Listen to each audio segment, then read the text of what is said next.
বিসমিল্লাহি আলহামদুলিল্লাহ ওয়াসসালাতু ওয়াসসালামু আলা রাসূলিল্লাহ ওয়া বা'দ। আউযু বিল্লাহি মিনাশ শাইতানির রাজীম। বিসমিল্লাহির রহমানির রহিম। তাশাবাহাত কুলুবুহুম ক্বাদ বায়্যানাল আয়াতি লিকাওমিন ইউকিনুন। সূরাতুল বাকারা 118 নম্বর আয়াত। আজকে আমরা আলোচনা করব শিয়াদের মুসলমানদের সাথে বিশ্বাসঘাতকতা যুগে যুগে এই বিষয়ে। আমরা জানি এই ভয়াবহ বিষয়ে আলোচনা করতে বসার আগে আমি এই কথা স্বীকার করে নিচ্ছি যে এই অধ্যায়টি আমার জন্য এখন পর্যন্ত সবচেয়ে কঠিন অধ্যায়। কারণ আমি নিশ্চিতভাবেই জানি আমি কখনোই এর পূর্ণ হক আদায় করতে পারবো না। আমি এতে কেবল কিছু দৃষ্টান্ত উল্লেখ করব, কারণ শিয়াদের এই ক্ষুদ্র গোষ্ঠীটি মুসলমানদের বিরুদ্ধে যা কিছু করেছে তা এতটাই গুরুতর ও ভয়াবহ যে এটি একটা অধ্যায় তো দূরের কথা, একটি পূর্ণ বইও তার পূর্ণ পরিসংখ্যান তুলে ধরতে সক্ষম নয়। তবুও আমি আশা করছি এই সংক্ষিপ্ত আলোচনাতেই এমন উপকার আসবে যা বহু বিশদ বিবরণের বিকল্প হতে পারে। আমি আল্লাহর সাহায্য প্রার্থনা করছি যেন তিনি আমাকে এই কাজে সাহায্য করেন এবং পাঠকদের হৃদয়ে সেই বার্তাটি পৌঁছে দেন যা আমি পৌঁছাতে চাই। আর সেই বার্তাটি হলো, শিয়া যতই রং বদলাক, তাদের ত্বক যতই পাল্টাক, যুগ যতই বদলাক, তারা আদতে সেই একই রকম থেকে যায়। তাদের প্রকৃত স্বভাব একটু বদলায়নি। তাদের আহ্বান, তার নাম যত পরিবর্তন আসুক, মূলত একই থেকে যায়। আল্লাহ তাআলা ঠিকই বলেছেন, তাশাবাহাত কুলুবুহুম ক্বাদ বায়্যানাল আয়াতি লিকাওমিন ইউকিনুন। তাদের অন্তরসমূহ পরস্পরের সদৃশ হয়ে গেছে। নিশ্চয় আমি নিদর্শন সমূহ স্পষ্টভাবে বর্ণনা করেছি তাদের জন্য যারা নিশ্চিত বিশ্বাস রাখে। তাদের হৃদয় সমূহ এক, তাদের পথও এক। বিশ্বাসঘাতকতার ধারাবাহিকতা। এখন আপনি যদি একটু মনোযোগ দিয়ে আমাদের উপস্থাপনাগুলো লক্ষ্য করেন, তবে আপনি নিজেই বুঝে যাবেন যে আমরা যা বলছি তা কেবল অভিযোগ নয়, বরং তা একটি বাস্তব ইতিহাস। আপনি যদি ইতিহাসের গ্রন্থগুলোর দিকে তাকান, তবে আপনি নিশ্চিতভাবে উপলব্ধি করবেন এই সম্প্রদায়ের দুশ্চরিত্রতা ও মুসলমানদের প্রতি তাদের বিশ্বাসঘাতকতা ও বিদ্বেষ কতটা ভয়ঙ্কর। আর এতে আপনার হৃদয় অশান্ত হবে এই উপলব্ধি দিয়ে যে এই গোষ্ঠী আল্লাহ, তার রসূল ও মুমিনদের বিরুদ্ধে অবস্থান নিয়েছে। এটা এখন সুপ্রতিষ্ঠিত যে এই ভ্রান্ত দল ইসলামের দেহে এক ঘুণের মতো জন্ম নিয়েছিল, যার উদ্দেশ্য ছিল ইসলামকে ভিতর থেকে দুর্বল করা, তার ঐক্য ও শক্তি ভেঙে দেওয়া।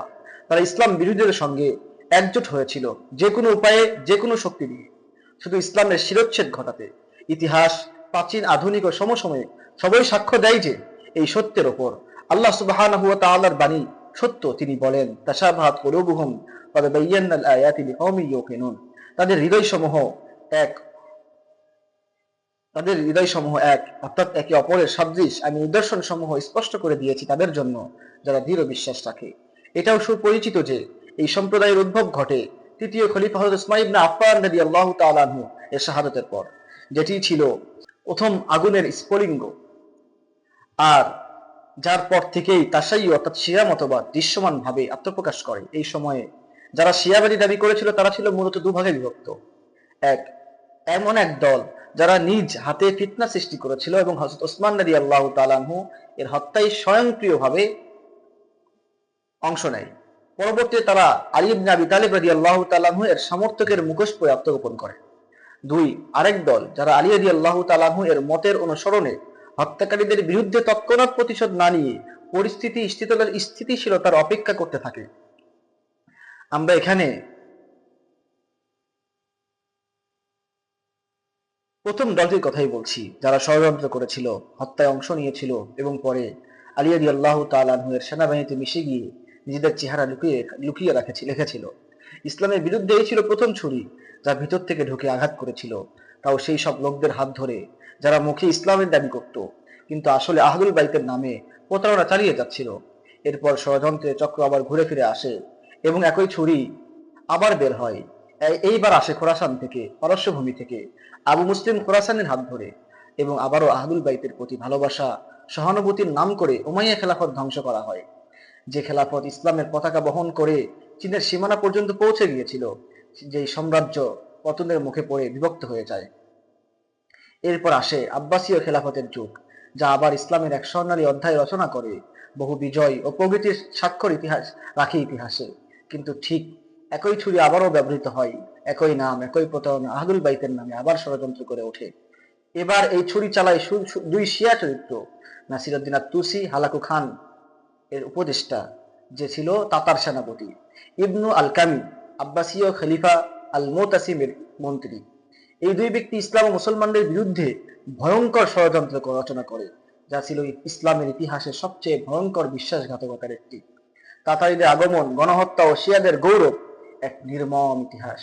তাতার বাহিনী হালাকু খানের নেতৃত্বে এগিয়ে আসে এবং তারা এমন ধ্বংস, দুর্নীতি ও গণহত্যা চালায় যা কেবলমাত্র আল্লাহই জানেন। কিন্তু এই হালাকু বাহিনীর মূলে ছিল সেই সময়কার শিয়া নেতারা। প্রশ্ন হলো, শিয়ারা কি আজ তাদের পূর্বপুরুষদের এই বিশ্বাসঘাতকতায় সন্তুষ্ট? এই প্রশ্নের উত্তরে আমরা তাকাই শিয়াদের নিজস্ব প্রামাণ্য গ্রন্থের দিকে, যাতে সত্য সবচেয়ে নির্ভরযোগ্যভাবে প্রকাশিত হয়।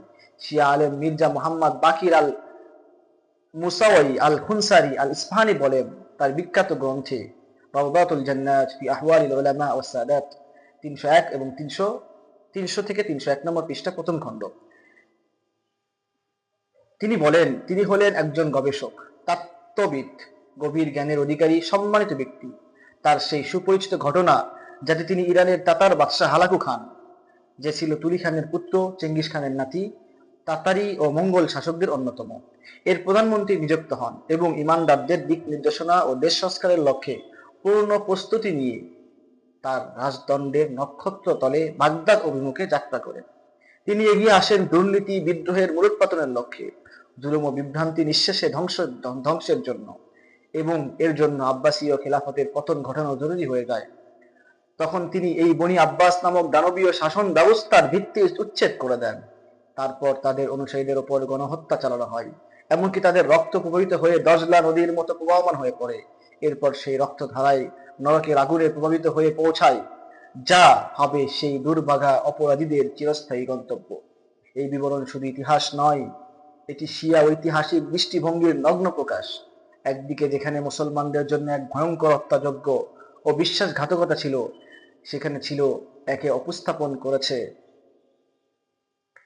শিয়ারা একে উপস্থাপন করছে দেশ সংস্কার, জুলমের অবসান এবং ইমামের আদর্শ প্রতিষ্ঠা হিসেবে, অর্থাৎ হাজার হাজার মুসলমান হত্যা, খিলাফতের পতন এবং বাগদাদ ধ্বংস সবকিছুই ছিল তাদের দৃষ্টিতে প্রশংসনীয়, গৌরবময়। শিয়াদের হৃদয়জাত বিদ্বেষ ও হত্যাকাণ্ডের গৌরব ইতিহাস ও নৈতিক অধঃপতনের দলিল। নাসিরউদ্দিন আত-তুসির এই গৌরব গাথা থেকে আমরা স্পষ্ট দেখতে পাই, হালাকু খানকে তারা সুলতানুল মুআইয়িদ সমর্থিত বাদশাহ আখ্যা দিয়েছে। হ্যাঁ, তারা বলে হালাকু এসেছে মুসলমানদের দিক নির্দেশনা ও দেশ সংস্কারের জন্য, কিন্তু সেই সংস্কার বলতে তারা বুঝায় তাদের হত্যা করা, যারা লা ইলাহা ইল্লাল্লাহ মুহাম্মাদুর রাসূলুল্লাহ সাক্ষ্য দেয় এবং যারা এক আল্লাহর পর ঈমান আনে। তারা এতটাই ঘৃণা ভরে বলেছে, এই মুসলমানদের রক্ত দজলা নদীর জলের মতো প্রবাহিত হয়ে পড়ে, এরপর সেই রক্ত নরকের আগুনে গিয়ে পড়ে, যা হবে এই অপরাধীদের চূড়ান্ত গন্তব্য। অতএব এদের চোখে প্রকৃত মুসলমানরাই জাহান্নামী, আর যারা আল্লাহর সাথে শিরক করে, তাদের শাফাত, ইলম, হুকুম, দোয়া, ইবাদত সবকিছু অন্য ইমামদের নামে করে বসে, তাদেরকে বলা হয় মুআইয়িদ, আর তাদেরকেই বলা হয় মানবতা ও ইসলামের সংস্কারক। এরপরও শিয়ারা দাবি করে তারা মুসলমান। তারা কি আল্লাহর এই বাণী শোনেনি? আলাম তারা ইলাল্লাযীনা উতু নাসীবাম মিনাল কিতাবি ইউমিনুনা বিল জিবতি ওয়াত তাগুতি ওয়া ইয়াকুলুনা লিল্লাযীনা কাফারু হাউলাই আহদা মিনাল্লাযীনা আমানু সাবিলা। সূরা নিসা 51 নম্বর আয়াত। তুমি কি তাদেরকে দেখোনি যাদেরকে কিতাবের একাংশ দেওয়া হয়েছিল? তারা তো জিবত ও তাগুতের উপর ঈমান আনে, এবং যারা কুফর করে তাদের সম্পর্কে বলে এরা মুমিনদের চেয়ে সঠিক পথে রয়েছে। এটা কি কেবল খুনসারির মতামত? না, বরং শিয়া নেতৃত্ববৃন্দের সার্বজনীন দৃষ্টিভঙ্গি। অবস্থান শুধু আত-তুসির বা খুনসারির ব্যক্তিগত ব্যাখ্যা নয়, বরং আধুনিক শিয়া নেতৃত্ব ও তাদের প্রভাবশালী ইমামদের বক্তব্যেও এই বিশ্বাসঘাতক দৃষ্টিভঙ্গি পুনরায় প্রতিধ্বনিত হয়। আয়াতুল্লাহ খোমেনি তার বিখ্যাত গ্রন্থ আল হুকুমাতুল ইসলামিয়াতে বলেন, তাকিয়া হলো যে প্রয়োজনের সময় সত্য গোপন করা। যদি তাকিয়ার সময় বা তাকিয়ার অবস্থান কাউকে সুলতানের সহযোগিতায় যুক্ত হতে বাধ্য করে, তাহলে তাকে এমন কাজ থেকে বিরত থাকা উচিত, ইভেন যদি সেই বিরত থাকা তাকে মৃত্যুর দিকে নিয়ে যায়। তবে যদি সেই লোকের বাহ্যিক অংশগ্রহণ ইসলাম ও মুসলমানের প্রকৃত উপকার হয়, তাহলে সেটা বৈধ, যেমনটি করেছিলেন ইবনে ইয়াকিন ও নাসিরউদ্দিন আত-তুসি, এবং সে তাদের উপর আল্লাহর রহমত বর্ষণ দোয়াও করে। তবে যদি সেই লোকের বাহ্যিক অংশগ্রহণ ইসলাম ও মুসলমানদের প্রকৃত উপকার হয়, তাহলে সেটা বৈধ, যেমনটি করেছিলেন আলী ইবনে ইয়াকিন ও নাসিরউদ্দিন আত-তুসি। কতটা ভয়ঙ্কর কথা বলেছিল আপনি একটু খেয়াল করেন।